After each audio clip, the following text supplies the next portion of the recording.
So hello everyone, welcome to my channel. In this channel, today we are going to see about some of the top class consistent compounders in the large cap. So our first stock is हमारा पहला stock जो है वो Asian paints है। तो Asian paints में सबसे पहली चीज़ जो है जो इसको एक कंसिस्टेंट कंपाउंडर बनाती है वो है इसके ग्रोथ रेट। तो अगर हम लोग इसकी ग्रोथ रेट्स देखें यहाँ पे, जैसे सेल्स जो हैं इनकी सेल्स जो है रेगुलर बेसिस पे इनमें ग्रोथ है। जैसे फॉर एग्जांपल अगर 2000 ये क्वार्टरली रिजल्ट्स हैं, हम लोग ईयरली रिजल्ट्स पे जाते हैं सेल्स पे, तो यहाँ पे देखें तो 2011 से लेकर 2015, 13, 14, 15, 17, 2018, 2019, फिर 20 और 21 और 22 हर साल इसने कुछ ना कुछ ग्रोथ तो दिया ही है। कोविड के टाइम्स में भी, इतनी बुरी कंडीशंस में भी एशियन पेंट्स ने अपनी ग्रोथ रेट को मेंटेन रखा हुआ है। उसके अलावा अगर हम उनके ऑपरेटिंग प्रॉफिट्स देखें तो वो भी रेगुलर बेसिस पे इंक्रीज़ कर रहे हैं। जैसे यहाँ पे पहले 2011 से लेकर 2022 तक लास्ट 11 ईयर्स से इनकी ग्रोथ रेट्स जो हैं वो इंक्रीज़ कर रहे हैं, और कंपाउंडिंग जो हो रही है वो लास्ट 10 ईयर्स में 12% की कंपाउंडिंग है, और लास्ट 5 ईयर्स में 14% की कंपाउंडिंग है। उसके अलावा अगर हम लोग यहाँ पे बोरिंग्स का देखें तो बोरिंग्स में भी इन्होंने इंक्रीज़ किया, क्योंकि ये लोग अपने कैपिटल, अपने पूरे पोर्टफोलियो को इंक्रीज़ कर रहे हैं, क्योंकि ये अपना एक्सपेंशन कर रहे हैं। अपने पूरे एशियन पेंट्स पूरा हर समय एक्सपेंशन करता रहता है, लाइक न्यू पीसीस को ख़रीदना, न्यू एडवांटेज टेक्नोलॉजीज़ को यूज़ कर करके इम्प्लीमेंटेशन करना। तो वो तो कोई न्यू इशू नहीं है एशियन पेंट्स में। उसके अलावा अगर हम लोग एक और चीज़ देखें यहाँ पे, तो यहाँ पे डी की होल्डिंग्स इसमें बढ़ी है, और एफ एज़ यूजल, क्योंकि मार्केट कंडीशन में एफ ने बहुत सेलिंग करी है और डी ने बहुत बाइंग्स करी है, तो उसके लिए यहाँ पे डी के होल्डिंग्स बढ़ी है और एफ में होल्डिंग्स कम हुई है। सो ये यहाँ पे अगर हम एक और चीज़ देखें तो ये कंपनी डेट फ्री हो गई है। उसके अलावा यहाँ पे 3 इयर्स का आर जो है वो 25.84 हो गया है, और हेल्दी डिविडेंड्स भी देती है ये कंपनी। सो अगर हम लोग यहाँ पे एक और चीज़ पे फोकस कर रहे हैं तो यहाँ पे मार्केट कैप जो है वो अभी भी कम ही है, इतना ज़्यादा नहीं है, 2 लाख करोड़ ही है। सो अगर हम लोग यहाँ से भी अगर डबल भी होना है तो उसको 4 लाख करोड़ पे आना पड़ेगा, जो बहुत बड़ा अमाउंट नहीं है एशियन पेंट जैसी बड़ी कंपनी के लिए। सो यहाँ से ये डबल भी हो सकता है, बहुत चांसेस हैं। और अभी इसका अगर हम लोग टेक्निकल एनालिसिस करके देखें तो यहाँ पे इस एनालिसिस में अगर यहाँ पे देखें तो यहाँ पे अभी तो फिलहाल में वैसे पूरा मार्केट डिप्लीशन में है, तो उसके कारण ये भी अभी गिरावट में है। बट मोस्ट प्रोबेबली कुछ ही दिनों में इसमें भी एक ग्रोथ आ जाएगी। बट मेरे हिसाब से अभी जो जिस जिस रीजंस पे है यहाँ, जैसे ये अभी अपने सपोर्ट्स पे है, तो मोस्ट प्रोबेबली यहाँ से एक इसमें एक इंक्रीज बहुत ही जल्द दिखाई देगा। सो इफ़ यू वांट, अगर आपके अकाउंट आपके अगर डीमैट अकाउंट में ये सब नहीं है, सो आप इसको ग्रैब कर सकते हो। बहुत ही चीप हो रखा है अभी, और इसका हाई प्राइस जो था वो अराउंड टॉप से अराउंड अभी कुछ कुछ 15%, एक मिनट, टॉप से अराउंड अभी ये 20% के अराउंड एक डिप्लीशन में है। तो अभी हम लोग यहाँ पे इसको ग्रैब कर सकते हैं एवरेज आउट करने के लिए, क्योंकि मेरे पास तो होल्डिंग्स हैं, तो मैं इसको एवरेज आउट करूँगा। सो अभी चलते हैं नेक्स्ट स्टॉक्स पे। Coming to the second stock, हमारा सेकंड स्टॉक है avenue super marts which is D mart. तो डी मार्ट में हम लोग का मार्केट कैप, इसका मार्केट कैप जो है वो 2 लाख करोड़ है around around, as compare to, मतलब एशियन पेंट जैसा ही है ये भी, बट ये अपने सेक्टर में मार्केट लीडर है। सो वे एक तो एडवांटेज उस चीज़ का है। उसके अलावा अगर इसके हम लोग सेल्स देखें, रेगुलर बेस पे अगर सेल्स देखें तो हर समय ग्रोथ ही है। कुछ कुछ ईयर्स, जैसे ये तो क्वार्टरली रिजल्ट्स हैं, अगर हम लोग इसके ईयर ऑन ईयर ग्रोथ पे देखें तो हर ईयर इसने ग्रोथ दिखाई है। 2021 में नहीं हुआ because of the Covid, DMart के कारण डीमार्ट के शेयर्स में बहुत इशू आया था। उसके बाद फिर क्योंकि इम्पोर्ट्स पे बहुत चार्जेस बढ़ गए हैं, तो उसके कारण भी डीमार्ट के स्टॉक पे बहुत ही प्रेशर था। उसके अलावा अगर हम उसके एक्सपेंसेस पे देखें तो वो तो एवरेज आउट है, क्योंकि कंपनी ग्रोथ होगी तो उसके एक्सपेंसेस भी बढ़ेंगे। उसके अलावा अगर ऑपरेटिंग प्रॉफिट्स पे ध्यान दें तो उस वो तो हर समय रेगुलर बेस पे ग्रोथ हुआ है, और प्रॉफिट जो है वो रेगुलर बेस पे ग्रोथ हुई है, क्योंकि ये कंपाउंडिंग एक कंसिस्टेंट कंपाउंडर कंपनी में भी आता है ये। उसके अलावा अगर 10 ईयर्स ग्रोथ का देखें हैं तो वो 30% से ग्रोथ हुआ है एनुअली। और अगर हम लोग यहाँ पे कंपाउंडेड सेल्स का ग्रोथ देखें तो वो एनुअली 5 ईयर्स का 21% है। उसके अलावा अगर हम लोग एक और चीज़ पे फोकस कर रहे हैं तो यहाँ पे इनकी बोरोइंग्स जो है वो भी इंक्रीज़ हुई है, मतलब कि कंपनी एक्सपेंशन पे है, और इतनी ज़्यादा भी इंक्रीज़ नहीं हुई है क्योंकि इनके पास रिजर्व्स पे बहुत कुछ है, और शेयर कैपिटल इनके पास काफ़ी ज़्यादा है। उसके अलावा अगर हम लोग इनके शेयर होल्डिंग पैटर्न्स पे ध्यान दें तो डीआईएस ने एज यूजुअल अपनी होल्डिंग्स को इंक्रीज़ करा हुआ है और एफआईएस ने होल्डिंग्स को सेल ऑफ करा हुआ है। तो अभी मोस्ट प्रोबेबली अभी जो एवेन्यू डी मार्ट इंडिया जो है वो बहुत ही ऐसे फेज़ में है, क्योंकि अगर इसके हम लोग टेक्निकल एनालिसिस भी करके देखें तो यहाँ पे एक ऐसे फेज़ में है कि यहाँ पे बहुत ज़्यादा गिरावट आ चुकी है इस स्टॉक में पर्टिकुलरली। जैसे यहाँ पे अगर देखें तो यहाँ पे अराउंड अराउंड 40% का डिक्रीज तो है ही स्टॉक में, 39 पॉइंट कुछ है। तो अराउंड अराउंड 40% का डिक्रीज तो इस स्टॉक में है ही, गिरावट। तो ये मेरे हिसाब से one of the best stock होगा इन द बाय, क्योंकि मैं भी इसको बाइंग करूँगा अराउंड अराउंड कल, या क्योंकि कल तो मार्केट ग्रीन में ही खुलने वाला है मोस्ट प्रोबेबली। तो कल या परसों मैं इसकी बाइंग्स करूँगा थोड़ी बहुत। It's not an investment advice, आप अपने हिसाब से ध्यान से इन्वेस्टमेंट्स करिए। तो यहाँ पे अगर देखा जाए तो अभी स्टॉक अपने बहुत ही यहाँ पे ब्रेकआउट्स भी दे सकता है। यहाँ पे इस वाले यहाँ से तो नीचे ब्रेकआउट हुआ था, तो मोस्ट प्राइबली शायद से और नीचे जाए मेरे हिसाब से, क्योंकि मेरे को लगता है कि यहाँ पे इसका एक और सपोर्ट बनेगा। ये वाला सपोर्ट जो है यहाँ पे एक और बार वहाँ पे सपोर्ट बनेगा और यहाँ से एक और बार जंप आएगा। तो अभी वैसे तो ये जंप कर चुका है यहाँ से एक बार, और मेरे हिसाब से एक और बार जंप आएगा, क्योंकि यूएस मार्केट का कंडीशन फिलहाल के लिए सही है, but next next trading day पे हमको देखना पड़ेगा कि कैसा उसका मार्केट का सीजन रहता है। तो ये था technical analysis of D mart. Now let's focus on the third stock.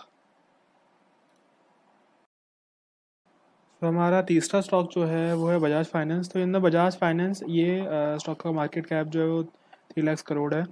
तो यहाँ पे इसके प्रोज देखें तो इसका C A G R annual 5 year C A G R जो है वो 30.79% है। मतलब इसने लास्ट 5 ईयर्स में रेगुलर बेस पे हर ईयरली 30.79% का एवरेज रिटर्न दे रखा है। इसके अलावा अगर हम लोग यहाँ पे इसके फंडामेंटल्स देख लें तो यहाँ पे पी रेशियो भी एवरेज है, और इनका जो करंट प्राइस है वो भी 6,000 के अराउंड है। ये स्टॉक अराउंड अराउंड इसका हाईएस्ट प्राइस जो है वो 8,000 के अराउंड जा चुका है। तो मेरे हिसाब से बहुत ही ज़्यादा करेक्शन में आ चुका है ये स्टॉक, ऑलरेडी अपने ऑल टाइम हाई से बहुत नीचे चल रहा है। उसके अलावा इसके कॉन्स जो हैं वो तो मिनिमल कॉन्स हैं। उसके अलावा हम लोग इसके क्वार्टरली रिजल्ट्स पे जाएँ तो वो भी बहुत अच्छे हैं। अगर हम लोग ईयरली रिटर्न्स पे ध्यान दें तो वो कंपाउंडिंग कर रहे हैं, कि रेगुलर बेसिस पे इनकी कंपाउंडिंग तो हो ही रही है, प्रॉफिट्स की कंपाउंडिंग हो रही है। उसके अलावा यहाँ पे इनके जो एक्सपेंसेस हैं उसमें भी इंक्रीज़ हो रहा है, तो मतलब कंपनी एक्सपेंशन की तरफ ध्यान दे रही है। उसके अलावा इनकी इनकम्स जो हैं वो, ये तो कोई इसका कुछ यूज़ नहीं है, बट मेन जो है वो प्रॉफिट्स का जो इनका हर ईयरली बेसिस पे उनकी प्रॉफिट्स ग्रोथ हो रही है। तो मतलब एक इम्प्रूविंग कंपनी है ये। इसके अलावा 5 ईयर्स ग्रोथ जो है वो 26% है। सेल्स ग्रोथ जो है, सो सेल्स में भी सेल्स में भी बहुत इंक्रीज़ हुआ है इस कंपनी में। Next coming to the borrowings से हमको पता चल जाता है यहाँ पे कंपनी के बोरिंग्स में इंक्रीज़ हुआ है। इन बोरिंग्स में इंक्रीज़ हुआ है मतलब कि जब कभी यूजुअली बोरिंग्स में इंक्रीज़ होता है, क्योंकि ये कंपनी पूरी तरह से फाइनेंस बेस्ड है, तो इसलिए इसमें बोरिंग्स में इंक्रीज़ होता ही रहता है हर समय, क्योंकि कंपनी बड़ी बड़ी कंपनीज़ को लोन्स देती है और उसमें फाइनेंसेस का काम करती है, तो उसके कारण। और ये जो पूरा सेक्टर है कंपनी का, जैसे ये वाला सेक्टर जो पूरा है एसएमईज कमर्शियल कस्टमर्स जो है, जैसे बजाज फाइनेंस का जो मेन फोकस रहता है वो ईएमआईज पे रहता है, तो इसमें तो सारे कस्टमर्स को इनको लोन देना ही पड़ता है, तो उसके कारण इसकी यहाँ पे बोरिंग्स जो है वो बहुत ज़्यादा है। बट ये एवरेज है कंपनी के लिए, क्योंकि ऐसी कंपनी जिसमें फाइनेंस का पूरा काम है तो बोरिंग्स ही बहुत ज़्यादा होती हैं।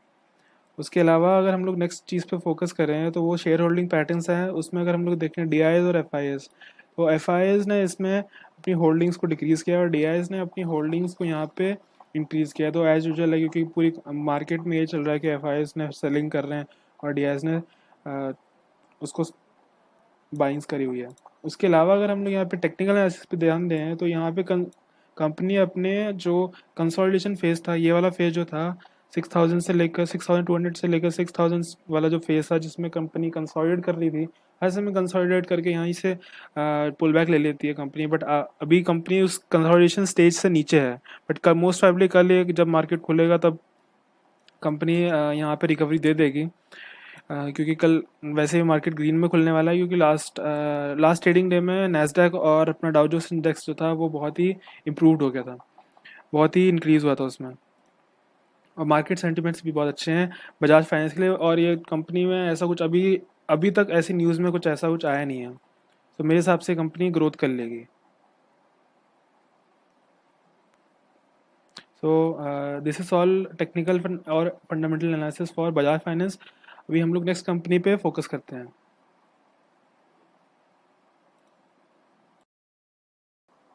Now coming to our fourth stock which is Larsen and Toubro Infotech limited. So इसमें इस कंपनी में यही है कि ये कंपनी बहुत ही फोकस्ड है ऑन द एप्लीकेशन डेवलपमेंट, और ये जो पूरा फील्ड है एप्लीकेशन डेवलपमेंट का वो रेगुलर बेस पे ग्रोथ कर रहा है, क्योंकि एप्लीकेशन डेवलपमेंट हर कंपनी को चाहिए। अगर आप यहाँ पे रेगुलर इसमें यहाँ पे ग्रोथ ऑफ एप्लीकेशन डेवलपमेंट अगर देखें, यहाँ पे देखो एनुअल बेसिस पे जो जिस कैगर से अपना एप्लीकेशन डेवलपमेंट ग्रो हो रहा है वो है 24.23 टिल 20 फ्रॉम 21-20, क्योंकि प्ले स्टोर है, अपने प्ले स्टोर में इतने सारे ऐप्स हर समय रेगुलर बेसिस पे इंक्रीज़ हो रहे हैं, तो उसके कारण इसमें ये शो कर रहा है कि जो कैगर है, जिस कैगर से हम लोग का यूएस के हिसाब से एप्लीकेशन डेवलपमेंट में तो ग्रोथ हो रही है वो बहुत ही ज़्यादा नेक्स्ट लेवल पे हो रही है। तो ये कंपनी जो है बहुत ज़्यादा फोकस्ड है, क्योंकि ये वन ऑफ द कंपनीज है जो एप्लीकेशन डेवलपमेंट पे फोकस्ड है। उसके अलावा अगर हम लोग एक और चीज़ देखें तो इसका मार्केट कैप भी इतना बड़ा नहीं है as compare to companies like TCS और इन्फोसिस। यहाँ पे हम लोग एक और चीज़, अगर ये कंपनी डेप फ्री भी है, वैसे इसका मार्केट कैप भी काफ़ी स्लो लो है, और अगर हम लोग सेल्स पे ध्यान दें तो रेगुलर बेसिस पे कंपनी ने ग्रोथ भी दी है। क्वार्टरली रिजल्ट्स में भी कंपनी ने बहुत ही ग्रोथ दी है, और अगर हम लोग इसके एनुअली रिजल्ट्स पे ध्यान दें तो यहाँ पे सेल्स पे बहुत ही ग्रोथ है, रेगुलर बेसिस पे ग्रोथ है। कोविड के टाइम से भी ग्रोथ है, क्योंकि इन्फो कंपनीज वैसे भी ग्रोथ पे हैं, बट फिर भी इस कंपनी ने रेगुलर बेसिस पे ईयरली बेसिस पे कुछ ना कुछ ग्रोथ दी ही रही है, कभी माइनस में नहीं है कंपनी। एक्सपेंसेस के हिसाब से तो कंपनी एक एक्सपेंडिंग कंपनी है। उसके अलावा ऑपरेटिंग प्रॉफिट्स पे ध्यान दें तो वो प्रॉफिट्स इनके हर समय इंक्रीज़ कर रहे हैं, और इनके अदर इनकम्स भी इंक्रीज़ करें, क्योंकि अगर ये अदर इनकम्स जो हैं जैसे इंटरेस्ट हो गया, एक्सेप्शनल आइटम्स हो गया, नॉर्मल इनकम्स हो गई, उसके अलावा अगर हम लोग इनकी सेल्स पे हमने फोकस कर लिया है, एक्सपेंसेस वो पे भी फोकस कर लिया है, उसके अलावा अगर हम लोग इनकी बैलेंस शीट्स पे ध्यान दें तो यहाँ पे बोरिंग्स जो है वो इंक्रीज़ हो रही है। मतलब कि यहाँ पे बोरिंग्स इतनी ज़्यादा भी इंक्रीज़ नहीं है। 2020, 2021, 2022 में इन्होंने इनकी बोरिंग्स बढ़ाई है, मतलब कंपनी थोड़ा बहुत एक्सपेंशन करना चाहती है। उसके अलावा अगर हम लोग यहाँ पे लाइबिलिटीज़ पे ध्यान दें तो वो भी थोड़ा बहुत इंक्रीज़ हुआ है। Next coming to the share holding patterns, इसमें हम लोग दो चीज़ देख सकते हैं, एफ आई एस और डी आई एस। इन दोनों ने, एफ आई एस ने सेलिंग की है और डी आई एस ने बहुत ज़्यादा इंक्रीज, बहुत ज़्यादा इस पर फोकस्ड रहे हैं। वो लोग ने इसमें बाइंग्स बहुत ज़्यादा करी हुई है। जैसे आप देख सकते हैं यहाँ पे 2% की बाइंग्स, यहाँ पे अगर सेलिंग 2% की हुई है तो यहाँ पे बाइंग्स भी 2% की हो चुकी है इन्फो एच में। सो ये बहुत ही एक अच्छा साइन है कि अब D I S domestic institution buyers जो हैं वो इस कंपनी में बहुत ज़्यादा फोकस्ड हैं और बाइंग्स कर रहे हैं। उसके अलावा अगर हम लोग यहाँ पे इसके टेक्निकल एनालिसिस पे ध्यान दें तो कंपनी अभी अपने कंसोलिडेशन फेज में, क्योंकि अगर यहाँ पे देखें तो कंपनी जो है अभी यहाँ से इसने कंपनी पहले यहाँ पे थी, उसके बाद फिर यहीं से इसने पुल बैक लेना शुरू कर दिया है।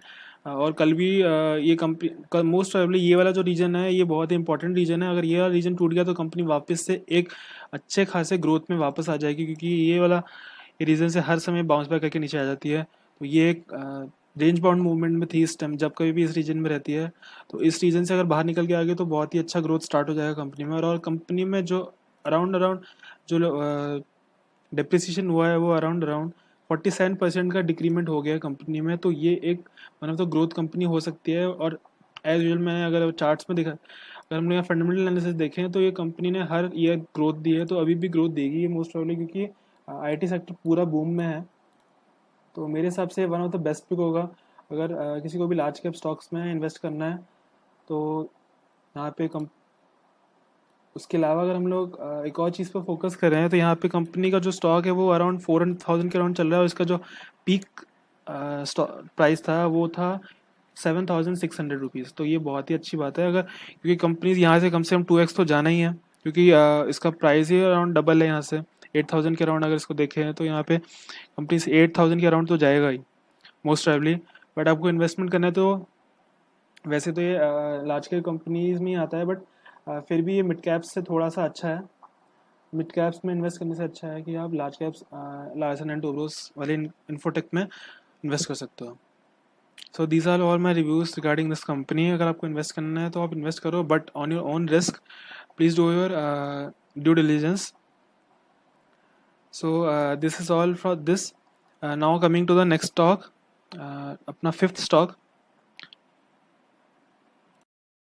सो next stock is Astral pipes. Astral pipes बहुत ही दिनों से मतलब एक ट्रेंडिंग में है, ट्रेंड में है कि ये अभी डाउनफॉल में है, चल रहा है, क्योंकि ये पूरी तरह से डाउनफॉल में है। अगर यहाँ पे अगर आप इसके टेक्निकल्स पे ध्यान दें, बट हम पहले एक बार फंडामेंटल्स पे ध्यान दे देते हैं। इसका मार्केट कैप जो है 33,000 करोड़ का है। उसके अलावा अगर हम लोग इसके स्टॉक के प्राइस पे देखें तो वो 1689 रुपीज़ पे है। इसके लोज जो है, हाइज जो है वो 2500 रुपीज़ थे। और इसके अगर प्रोस पे हम लोग ध्यान दें तो उसमें ये कंपनी जो है डेट फ्री कंपनी है, ऊपर से इसके लास्ट क्वार्टरली रिजल्ट्स जो हैं वो कंपनी के बहुत अच्छे आए हैं, बट फिर भी कंपनी डाउनफॉल में। This is because the whole market is falling. और ये प्लास्टिक सेक्टर का कंपनी है और पाइप्स सेक्टर ऑलरेडी बहुत ज़्यादा डिप्रेशन है। बट मेरे हिसाब से एज हमारे फाइनेंस बजट में भी पाइप्स के सेक्टर पर, इंफ्रास्ट्रक्चर पे बहुत फोकस्ड है, तो इसलिए मेरे हिसाब से कंपनी बहुत जल्दी रिकवरी दे देगी, मोस्ट प्रोबेबली। और क्योंकि ये कंपनी ऑलरेडी बहुत ज़्यादा डेप्थ में चल रही है, तो उसके बाद अभी कंपनी को रिकवर करने में थोड़ा टाइम लगेगा, क्योंकि 1 to 2 मंथ भी लगेंगे। निफ्टी भी गिरा हुआ है, सब सारे मार्केट्स डाउनफॉल में है। सो उसके अलावा अगर हम लोग एक दो चीज़ और देख लें यहाँ पे, तो पहली चीज़ अगर इसमें इसकी सेल्स की ग्रोथ पे देखें तो रेगुलर बेस पे ग्रोथ है सेल्स में। क्वार्टरली बेस पे, रेगुलर बेस पे ग्रोथ है। उसके अलावा अगर हम लोग अगर ईयरली बेस पे ग्रोथ देखें तो वो भी ईयरली बेस पे ग्रोथ है, except for the year of 2018 और 2020 बिकॉज ऑफ द कोविड।